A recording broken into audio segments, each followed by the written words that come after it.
기도를 멈추지 마라 반드시 응답하신다라는 제목으로 말씀 증거하겠습니다. 본문은 빌립과 에디오피아 내시의 만남입니다. 여러분 사람과 사람이 만났을 때는 무슨 일이 벌어지죠? 근데 하나님과의 만남이 하나님이 인도하시는 만남을 순종하면은 하나님의 역사가 있습니다. 잠언 16장 9절 보니까 사람이 마음으로 자기의 길을 계획할지라도 우리 각자의 계획이 있죠. 하지만 그대로 되겠습니까? 되게 안 될 때가 많죠. 그의 걸음을 인도하시는 이는 여호와시니라. 하나님의 인도하시는 걸음이 있다는 겁니다. 우리가 할 일 뭐겠습니까? 내 계획, 내 뜻이 맞지 않아도 그냥 말씀대로 가다 보면 하나님이 예비하신 만남이 있고 하나님의 역사가 있다는 겁니다. 내 계획대로 되지 않아도 하나님은 가장 좋은 걸 주십니다. 그래서 우리는 이해되지 않아도, 납득이 되지 않아도, 공감이 되지 않아도 말씀하면 그냥 가는 겁니다. 오늘날 크리스찬들이 왜 이렇게 무기력해졌습니까? 크리스찬들이 무기력해진 이유가 있습니다. 지극히 상식적인 일만 하기 때문이에요. 지극히 상식적인 일. 계산적이죠. 손해보는 일 안 하려고 하고 이해되는 일만 하려고 하고. 그러니까 안 믿는 사람들이 아이고 믿나 안 믿나 똑같은 거네 뭐 나일론이네 뭐 세상에서 다른 모습, 구별된 모습을 보여준다는 겁니다. 어떤 뭐 새벽기도 나올 만하면 나오고 뭐 눈 뜨면 나오겠다 그러고 주일 성수도 회사에서 안 부르면 주일 성수 하는 거고 뭐 출근하게 되면 주일 성수 못 하기도 하고 이러니까 무슨 힘이 있겠습니까? 뭐 11조도 뭐 여유 생기면 한다고 그러고 뭐 아직 여유 없으니까 11조가 아니라 어떤 분 101조 하더라고요. 100분의 1만 되더라고요. 그래서 주고 이름 올라왔다고 그러고 그게 뭐예요? 무기력해지죠. 우리 신앙생활 하나님 어떤 조건이 와도 말씀은 끝까지 순종하겠다고 결심하는 순간에 우리 신앙이 생명력으로 충만해집니다. 하나님 스케일로 커진다는 거예요. 오늘 빌립 보십시오. 지금 사마리아에서 엄청난 부흥을 일궈내고 있습니다. 쓰임받고 있죠. 근데 엉뚱한 길로 가래요. 사마리아에 있는데 지금 풍성한 사역의 열매가 있고 주님께 돌아오는 역사가 있는데 뜻밖의 광야 길로 가라는 성령의 음성을 듣습니다. 26절 읽겠습니다. 시작. 주의 사자가 빌립에게 말하 이르되 일어나서 남쪽으로 향하여 예루살렘에서 가사로 내려가는 길까지 하라 하니 그 길은 광야라. 남쪽으로 지금 내려가라고 합니다. 사마리아에서 유대 땅 거쳐서 다시 남쪽으로 가라고 하는 거예요. 가사까지 대략 130km입니다. 그 길이 광야예요. 더운 곳이에요. 뜨거운 모래바람과 그 장렬하는 태양밖에 없습니다. 숨 쉬고 있기도 만만치 않은 곳이에요. 만만치 않은 여정이에요. 사마리아 땅에서 예루살렘까지가 남쪽으로 50km, 거기서 남서쪽으로 80km까지 가서 이제 80km 가야 가사까지 가는 건데 뭐 정보가 없어요. 누굴 만나라는 말도 없고요. 왜 가야 하는지 설명도 없습니다. 그냥 명령하니까 빌립은 음성 듣고 떠난 거예요. 우리 이럴 때 있죠. 내게도 좀 이런 음성이 있으면 좋겠다. 안 들리면요 그냥 죽치고 예배 드리는 겁니다. 자꾸 뭘 들려야 된다. 아니에요. 그냥 빌립처럼 들릴 때는 순종하는 거고 이런 음성 없으면 그냥 열심히 지금 그 자리 이제 지키는 거예요. 저 옛날에 뭐 책 보니까 뭐 내려놓음 나와가지고 내려놓음. 그럼 어때요? 내려놓음 책이 나오고 상황마다 틀린 거거든요. 그 내려놓음 나와가지고 뭐 아유 나도 이제 좀 내려놔야겠다. 어떤 분도 올려놓아야 돼요. 아십니까? 저도 그랬어요. 내려놓음 책 나와가지고 이거 나도 내려놓겠습니다 라고 얘기했다가 바로 그냥 한 번 혼났죠. 너는 올려놓아야 돼. 아시겠습니까? 여러분 지금 각자 다 다른 거거든요. 그러니까 빌립에게 준 말씀이에요. 이거는 그러니까 빌립에게 준 말씀이고 그걸 순종했다는 겁니다. 지금 우리가 첫 번째 이 본문에서 배울 게 있습니다. 이해 안 돼도 순종하라는 거예요. 빌립은 가사까지 내려갔습니다. 광야길에 딱 한 사람 만났습니다. 자, 힘들게 갔죠. 그럼 우리 힘들게 갔으니까 뭐가 대단한 일, 또 대단한 만남 그걸 기대할 수 있죠. 우리 생각에. 그런데 하나님이 예비한 만남 뭐예요? 한 명 만나게 했어요. 딱 한 사람 만나게 하셨습니다. 하나님 보시기에 큰 일은요 세상이 봤을 때 작아 보이는 일일 수도 있습니다. 우리는 내 눈으로 보는 게 아니라 하나님의 관점, 하나님의 눈으로 보는 겁니다. 에디오피아 사람 만났죠. 이름은 안 나오는데 에디오피아 왕 간닥의 모든 국고를 맡은 사람, 국고 맡은 내십니다. 그 에디오피아에서 먹고 사는데 별 지장이 없는 사람인데 또 여왕에게 신임 받는 사람이고, 근데 채워지지 않는 예배에 대한 갈망으로 예루살렘에 온 거예요. 이제 풀리지 않는 예배 드렸음에도 불구하고 이 레시가 풀리지 않는 의문이 있는 거예요. 수리를 타고 가면서 성경을 읽는데 이제 에디오피아 돌아오는 길인데 이사야서 53장을 읽었는데 이게 누구에 관한 이야기인지 이제 궁금한 거예요. 이 한 명의 궁금증 풀어주려고 사역 잘하는 빌립을 하나님께서 옮기신 겁니다. 즉 한 명의 만남이 그냥 한 명 만나는 게 아니죠. 한 영혼을 건지는 그 일을 하는 거죠. 우리 인생도 그렇습니다. 하나님 내 충성한다고 했는데 내 길이 이게 무엇입니까? 왜 내 생각과 전혀 다른 모습이 나타납니까? 그때 명심하십시오. 하나님이 예비한 더 큰 놀라운 계획이 있다는 겁니다. 여러분, 하나님의 명령은 자본주의와 반합니다. 자본주의는 두 가지 기준이죠. 효용성과 효율성, 그리고 가성비 따져가고. 근데 복음은요, 생명은요, 효용 없어 보여도 하는 겁니다. 부모가 자녀 키울 때 뭐 효용성 따집니까? 죽든 살든 내 자녀니까 끝까지 사랑하는 거지. 우리 사랑은요, 진짜 사랑은요, 효용성이 아닙니다. 그래서 우리는 그냥 가는 거예요. 말씀이 임하면 가는 거고, 멈추면 멈추는 거고. 오늘 27절, 31절까지 같이 읽겠습니다. 일어나 가서 보니 에디오피아 사람 곧 에디오피아 여왕 간닥의 모든 국고를 맡은 관리인 네시가 예배하러 예루살렘에 왔다가 돌아가는 데 수레를 타고 선지자 이사야의 글을 읽더라. 성령이 빌리더러 이르시되 이 수레로 가까이 나아가라 하시거늘 빌립이 달려가서 선지자 이사야의 글이 있는 것을 듣고 말하되 읽는 것을 깨닫느냐 대답하되 지도해 준 사람이 없으니 어찌 깨달을 수 있느냐 하고 빌립을 청하여 수레에 올라 같이 앉으라 하니라. 이 여정 얼마나 귀한 만남입니까? 한 사람 때문에 보내진 빌립, 잘하고 있다가 그냥 순종했죠. 하나님 왜 여기 나를 지금 좌천시키시는 겁니까? 그런 생각하지 않고 그냥 순종하잖아요. 하나님 이끄심에. 그래서 우리 복음, 효용없어 보이는 그 일을 하는 거, 어느 때는 낭비같이 보이는 그 일을 순종하는 거, 이게 복음의 길입니다. 여러분, 옛날 뭐 태양의 후예 또 좀 몇 년 좀 됐습니까? 이제 꽤 된 것 같은데, 이제도 시간이 흐른 것 같은데, 태양의 후예 유시진 대위, 송중기 씨 나름 몸짱이잖아요. 그 우통 벗을 때 감동받으신 분도 있고, 그 송중기 씨 그 트레이너 그 정주호 씨 이야기, 정주호 씨인데, 이분 되게 유명해요. 뭐 연예인들 많이 또 훈련시켜가지고, 이 앞에 계신 뭐 창간사님도 요즘 그 EMS 저주파 운동기구 그것도 경영하는데, 그 저주파도 몸에 이렇게 고쳐주는 분이에요. 하여튼 있어요. 저주파 운동기구 되게 좋은 건데, 하여튼 죄송합니다. 이 정주호 씨인데, 이 정주호 씨 이야기예요. 이분이 근데 사명감에 불타오르는 사연이 있었습니다. 뭐냐면은 한번 텔레비전 봤는데 한 아주머니가 나오더래요. 근데 그 아주머니 몸무게가 정확히 174kg. 키가 아니에요.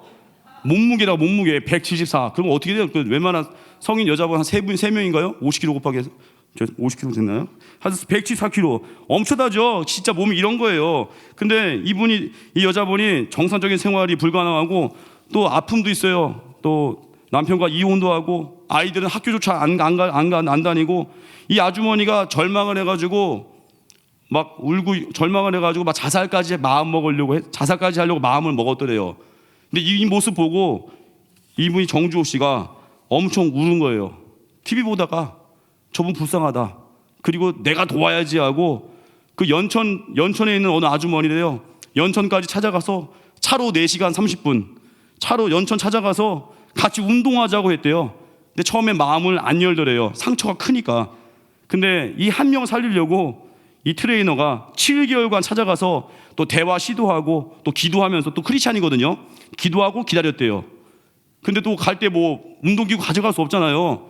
뭘 했냐? 무하고 배추 들고 배추도 사 무도 사 했겠죠. 뭐 그런 거 하면서 그런 운동하면서 1년 동안에 174kg에서 64kg이 됐어요. 그 여자분이 무려 110kg을 줄인 거예요. 그리고 아주머니에게 또 전도해가지고 교회도 나가게 됐고요. 이 아주머니 또 집사직분도 받았대요.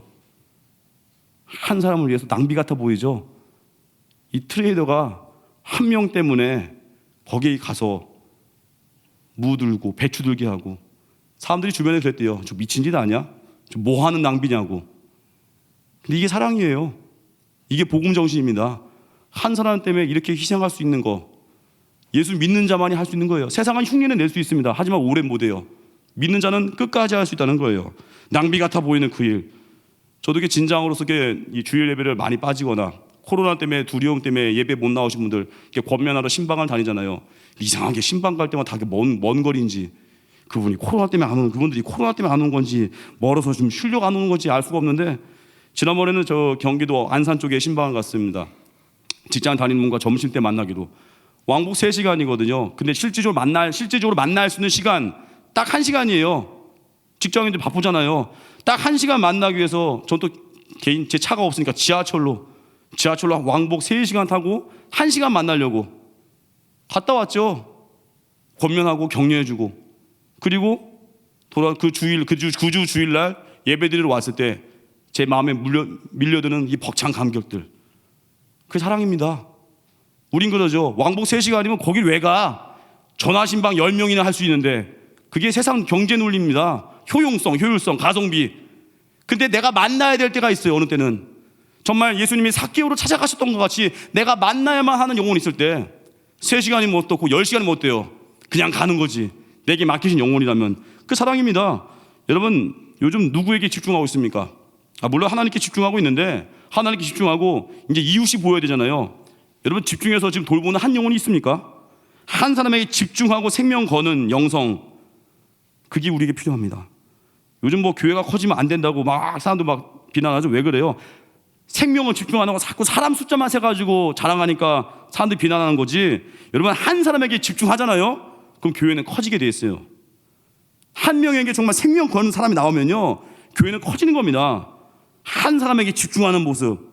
여러분 우리 교도 우리 많은 각 집마다 많은 간사님들 계시죠. 그 간사님들 팀 모임 많이 오면 괜히 어깨 으쓱으쓱 되죠. 좋죠. 기분 좋죠. 저 그 마음 알거든요. 그러면 팀 모임 어느 때는 한 명 올 때 있어요. 2명 올 때 있어요. 이러면 유혹이 있어요. 야 이거 사람도 적은데 안 보이는데 미스바에서 둘이 앉는 건 민망한데 딴 데 가서 그냥 시간 때우고 나올까? 산책할까? 소풍 갈까? 커피숍만 갔다 올까? 이 유혹이 있거든요. 한 명이 있다 할지라도 그 영혼을 위해서 GBS를 생명 걸고 준비해서 증거하잖아요. 하나님이 결코 그대로 안 둡니다. 여러분 한 명에 대해서 집중할 수 있어야 돼요. 저도 주일 아침 9시 반에 뭐 전세기 모임 이제 3년 돼가요. 이은혜 간사님 반주자, 또 정도전 지사님 또 기타 연주하시고, 주일 아침에 전세기 모임을 아시죠? 우리 담임 목사님 이름 이제 따가지고 전병호 목사님과 세계를 위한 중보기도 모임, 전세기 모임. 제가 처음에 그거 이어받을 때요, 4명인가 5명 있었어요. 그 중에 저희 가족이 3명이었어요. 저희 아내, 안도환 집사님, 장인어른. 4-5명 중에 3명이 가족이라니까요. 얼마나 민망해서 무슨 가족 모임 하는지. 이거 중단하고 싶다. 이거 뭐야? 창피해가지고 이거 누가 만들었어? 하고 막 그냥 내려놓기 싶기도 하고 민망하니까. 근데 하나님께서 제 마음 가운데 그래도 계속해야 돼. 한 명이 뭐 어떻고 2명이 어떻고 어차피 아무도 안 나오고 니네 가족은 나오잖아. 그 안전빵 의식. 그걸 한 거예요. 끝까지. 어차피 2명은 나오겠지. 저희 아내, 장인어른. 끝까지 안심하고 한 거예요. 뭐 걱정할 거 없이 끝까지 했더니 지금 뭐 주일날 20명 전후로 이렇게 나오고 있던데요. 그 누가 하신 일이에요? 하나님께서. 작다고 무시할 거예요? 그러면 작다고 무시하면 큰일 안 맡깁니다. 여러분에게 맡겨진 그 한 영혼이 있습니다. 직장에서 여러분에게 맡긴 그 부서가 있습니다. 맡긴 그 일이 있습니다. 그 사명이거든요. 거기에 열정을 쏟아붓는 겁니다. 그럼 우리 사역이, 우리 삶이 하나님의 수준으로 높아지는 거예요. 그래서 우린 이 빌립같이 하나님이 인도하실 때마다 순종하는 거예요. 어디 하나님이 인도하신 길이 정말 내게 만나기 싫은 사람일 수도 있어요. 원수일 수도 있어요. 우리가 할 일 뭐예요? 원수 만나게 하시면 용서하고 사랑하는 거예요. 또 껄끄러운 상대 만나게 하시면 기도하고 품는 거예요. 또 전혀 누구도 주목하지 않는 한 명을 만나게 하면 우리 보고 그 영혼 사랑하라는 얘기입니다. 사랑할 만하니까 그 영혼 맡기는 거예요. 덮어놓고 순종하시죠. 그 이해되지 않아도 하나님이 우리에게 정말 내 환경으로는 도저히 새벽기도 나올 수가 없고 내 상황으로 도저히 철회가 나올 수 없던 그 상황에도 말씀하시면 순종하십시오. 내일부터 이제 철회 예배 5월 8일 날 철회 예배 마침 또 5월 8일이에요. 어버이날에 우리 하나님 바라보면서 그 어버이날에 부모님 우리 또 효도하잖아요. 다들 부모님 만나는 거 만나십니까? 하나님도 만나셔야 됩니다. 그날 철회 예배 다 오십시오. 오셔서 기도의 불을 다시 불태우고 응답을 체험하고 하나님 기도의 긴 호흡을 통해서 각자의 삶의 길들이 열리는 시간, 은혜의 시간 되기를 주님으로 축원합니다. 두 번째예요. 간절히 구하면 주신다는 거예요. 우리 하나님께 우리 구하잖아요. 우리가 보기에 좋은 거 주는 게 아니라 하나님 보시기에 좋은 걸 반드시 주십니다. 에디오페 대신은요, 하나님을 갈망했습니다. 그가 원한 게 뭐예요? 말씀의 해석이었습니다. 에디오페 대시가 원한 건요, 왕에게 좀 더 붙어있게 달라, 그게 아닙니다. 하나님에 대한 목마름 때문에 이제 북아프리카에서 예루살렘까지 왔습니다. 목마름 때문에. 우리 교도 그래요. 부산에서도 오는 분이 있잖아요. 이제 금요철에 시간 되면 아마 금요일날 또 올라올 거예요. 내일 저녁에 4-5시간 차 타고 올라오겠죠. 목마름이죠. 그 예배의 걸음을 오는 사람들 하나님 결코 그냥 돌려보내지 않습니다. 하다못해 그 수험생들 가끔 힘들다고 고향 내려가면 부모님이 그냥 안 올려보내잖아요. 하다못해 김치 싸두든지 용돈 주든지. 우리 하나님은요, 먼 길 힘겹게 예배드리 온 사람들 그냥 안 보냅니다. 하나님이 주시는 보너스가 있습니다. 하나님이 주시는 응답이 있다는 거예요. 우리 왜 기도 응답이 더디다고 생각합니까? 되게 내 뜻, 내 욕심이니까 기도 응답이 더디다고 하는 거예요. 반대로 어떤 분은 늘 기도 응답이 많대요. 왜요? 하나님 뜻대로 기도하니까 응답이 당연히 많겠죠. 하나님 뭐 용서할 힘을 주세요. 하나님 기뻐하시죠? 용서할 힘을 주세요. 마구마구 용서하고. 사랑할 힘을 주세요. 마구마구 사랑하고. 주일 성수할 직장을 주세요. 진짜 주일 성수할 직장 보내주시고. 믿음만으로 충분한 배우자. 네, 외모 학벌 안 보겠습니다. 믿음으로 충분한 배우자 주세요. 진짜 만나던데요. 내 욕심이 하나하나 덕지덕지 붙으니까 응답이 더딘 겁니다. 내 욕심이 박살나고 내 자아가 깨지면요, 구하는 것마다 얼마나 응답이 많은지. 하나님 또 어떻게 구해요? 누가 날 대접해 줄까요가 아니라 내가 섬길 사람을 보내주시오. 어떤 사람이든 내게 보내만 주시오. 내가 주님의 그 사랑으로 녹여버리겠습니다. 막 보내줄 거예요. 여러분, 우리 내 뜻 꺾여야 됩니다. 하나님 뜻 붙들어야 돼요. 간절히 원하면 준다는 거예요. 이 에디오피아 내시의 하나님에 대한 갈망, 말씀에 대한 목마름 때문에 간절하니까 지금 어때요? 빌립을 130km를 허걱거리면서 이 빌립 오기에서 하나님 말씀 풀어주잖아요. 이사야 53장 그 50 메시아에 관한 이야기를 풀어주시잖아요. 여러분 간절하십니까? 여러분 뭐 어떤 분이 난 새벽기도 힘들다고 제가 묻고 싶어요. 간절하십니까? 어떤 분은 또 주일 성수가 힘들대요. 막 회사 만만치 않고. 주일 성수에 대한 간절함이 있습니까? 간절함이에요. 우리 마음과 간절하면요, 하나님의 그 간절함을 그냥 안 두십니다. 저도 별로 가족 얘기 별로 안 좋아하는데, 저도 최근에 이렇게 뭐 배우자분들 만난 청년들이 있으니까 얘기할게요. 그 배우자 만난 분들 이렇게 얘기한 청년들끼리 어떤 기도해서 배우자 만났냐 뭐 물어보니까 이런 얘기해요. 여러분 어떤 사람은 자기 배우자 기도 제목이 뭐냐 했더니 자기 어떤 형제분은 나는 자매가 치마만 두르면 된대요. 얼마나 목이 말랐는지. 거의 군인 수준인데 하여튼 그런 형제가 있었고 결국 만났죠. 또 어떤 분은 그래요. 나는 뭐 요리 잘하는 여자. 진짜 요리 잘하더래요. 알고 그분은 믿음이 탄탄해서 믿음에 대한 걱정은 전혀 안 하기 때문에 그냥 요리 구한 거래요. 진짜 요리 잘하더래요. 그래서 간다가 저를 묵상해 봤어요. 저는 어떤 기도했냐면 그런 기도했어요. 일단 당연히 믿는 사람이고 우리 교회 만날 것이고 저는 특별히 그 기도했습니다. 장인 장모님이 우리 교회에 좀 다녔으면 좋겠다. 왜 그 기도했을까요? 저는 20대 초반에 예수님 믿고 핍박 속에서 신앙생활 했거든요. 그러니까 집안에서 핍박을 견디고 이겨나가는데 한 10년 걸린 거예요. 그놈의 핍박, 물론 이제 타협은 거의 안 했죠. 근데 이제 그 핍박이 가라앉는 데까지 시간이 꽤 걸렸거든요. 그러니까 이게 신앙생활 순종을 위해 쓸 에너지를 조금은 거기에 핍박 이긴 데 쓰는 바람에 제가 20대 때 그렇게 10년을 살아보니까 이 만만한 게 아니에요. 불신자 가정에서. 지금은 뭐 든든하게 저를 격려해 주는 분인데 부모님이 믿진 않지만 아직은 저는 그 핍박이 싫었어요. 그래서 배우자 기도할 때 제가 한이 맺혀가지고 한까지는 아니지만 하나님 내가 진짜 믿는 사람 만나고 집안에서 핍박 힘들게 견뎠는데 내 배우자는 정말 다 믿는 사람. 그리고 장인 장모님이 왜 우리 교회 다녀야 됐냐고 하면 안 보면 모르잖아요. 믿는 분인 줄 알았는데 만나더니 나일론이야. 이러면 또 핍박 올 수 있잖아요. 내 눈으로 봐야겠다. 그랬더니 진짜 우리 교회 초창기 때 장인어른 뭐 남전도 회장하고 계시고 헌신하고 계시더라고요. 또 장모님도 교회 뭐 주방공사 열심히 하고 계시고 하나님 그렇게 만나게 하시더라고요. 너무 간절하니까. 여러분 우리 신앙생활 할 때 우리 개인의 그런 메마른 상황들 또 핍박의 상황들 고난은요 하나님에 대한 목마름으로 가득 채우는 시간입니다. 그래서 간절함이 생기잖아요. 그 간절함을 들으시고 하나님이 거기에 맞는 맞춤형 응답하십니다. 그 우리 신앙생활 간절하게 하십시오. 특별히 뭐 청년들 기왕이면 자기 집안이 안 믿는 사람이면은 상대편 쪽은 다 믿는 사람 만나십시오. 그 핍박 또 하려고요. 자기 집에서 혼자 믿는 것도 힘들었는데 상대편도 또 안 믿는 가정에서 신앙생활 또 하고 그거 또 힘들어요. 우리 순종을 위해서 살아갈 시간밖에 없습니다. 물론 만나신 분들 잘 그냥 핍박 속에서 전도하시고 아시겠습니까? 그 무슨 뜻인지. 하나님을 우리 부르셨을 때 간절함. 여러분 그 경제 문제에 꼬인 분 있습니까? 철저하게 11조 하면서 하나님 바라보면서 물질 달라고 구하십시오. 철저하게 11조 하면서 관계 문제 때문에 실망하신 분 있습니까? 이제 사람 의지하지 않고 실망 때문에 어디로 가야 돼요? 하나님께로. 하나님에 대한 간절함으로 그렇게 걸어가야 이 에디오피아 내시에게 응답하셨던 하나님이 우리에게도 예비된 만남도 주시고 예비된 응답을 주신다는 겁니다. 그래서 38, 39절 지금 다시 38, 39 읽겠는데 다시 보지 못했다는 거예요. 38, 39절 같이 읽겠습니다.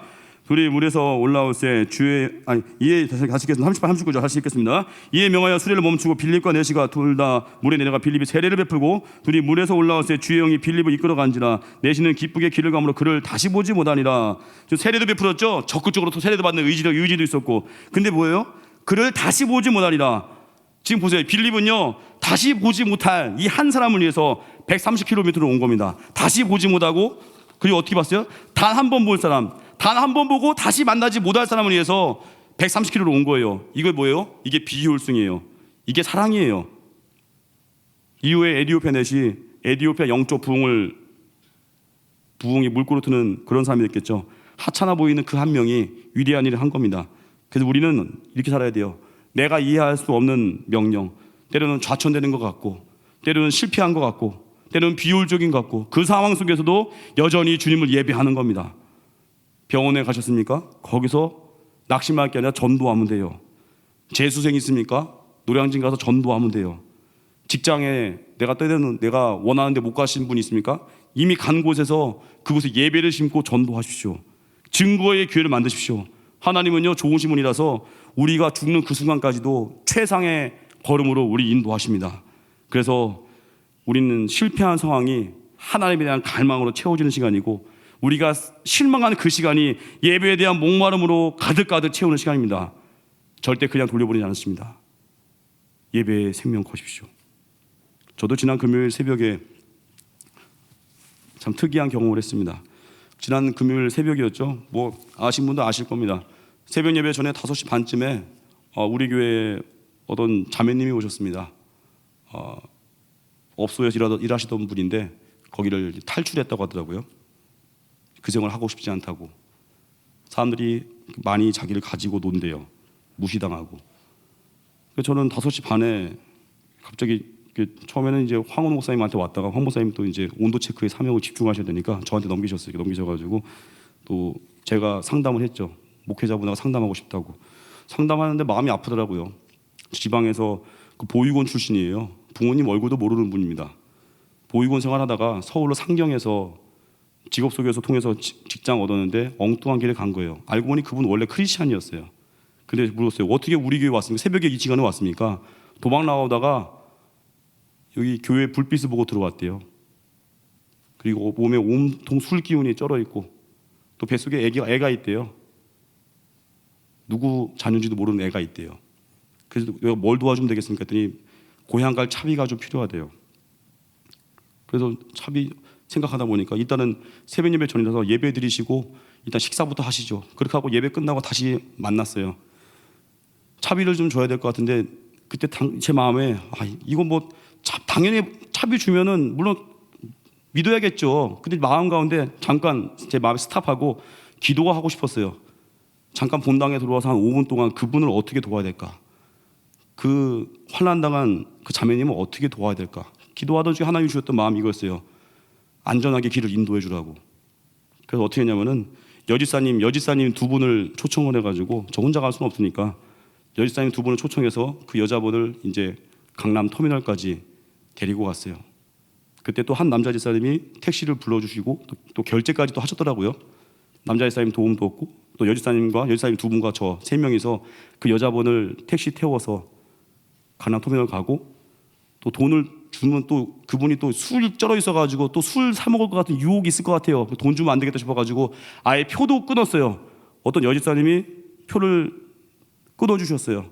그 고향 내려가는 표 끊어주시고 표도 제가 갖고 있다가 그분 타는 것까지 보려고 딴 데 세면 안 되니까 또 환불하면 안 되니까 또 술 마신다고 그래가지고 또 혼자 엉뚱한 생각했죠.